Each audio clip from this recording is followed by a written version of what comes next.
दण्डधोती क्रिया हठयोगको षट्कर्म अन्तर्गत आउने, जसलाई हृद धोती पनि भनेर जानिन्छ। यसले पेटको सफाइका लागि र हाम्रो विन्ड पाइपको सफाइका लागि धेरै फाइदा गर्छ। हाम्रो कफ पित्तहरूलाई शमन गर्ने काम गर्छ।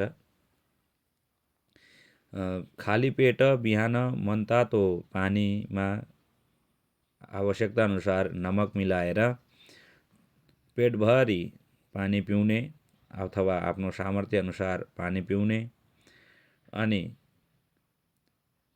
नरम खालको जुन आजभोलि बजारमा एउटा आधुनिक प्रकारको भनौँ दण्ड, यो रबरको पाइन्छ, त्यसलाई मुखमा भित्र लिने अनि बिस्तारै त्यो पाइपको माध्यमबाट पानी बाहिर निकाल्ने गरिन्छ।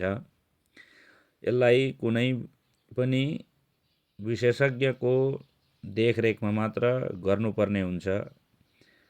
सावधानी धेरै बरत्नुपर्छ यसमा। आफै हेरेर गर्दाखेरि केही समस्याहरू बढ्न सक्छन्। यसले पेटको सफाइ, एसिडिटी र ग्यास्ट्रिकको समस्या कम गर्ने गर्छ। अन्ननलिका अथवा इसोफेगस, पेटमा अनावश्यक वात, कफ र पित्तहरू छन् भने तिनीहरूलाई निकालिदिन्छ। श्वास सम्बन्धित केही समस्याहरू छ, दमाका रोगीहरूलाई पनि यसले धेरै फाइदा गर्ने गर्छ र पाचन शक्ति मजबुत बनाउँछ। तर यस क्रियालाई मात्र हेरेर अथवा देखेर मात्र गर्ने प्रयास नगर्नुहोला। कसैको देखरेखमा मात्र गर्नुहोला। यो क्रिया अलिक जटिल छ। कुनै पनि योगका क्रियाहरू आफूले प्रारम्भ गर्नुभन्दा पूर्व कसैको निर्देशनमा, कसैको संरक्षणमा बसेर अभ्यास गरेर मात्र आफूले आफ्नो जीवनमा यसलाई उतार्नुपर्छ। यी शास्त्रका निर्देशहरू हुन्। यो कुनै प्रदर्शनका लागि होइन,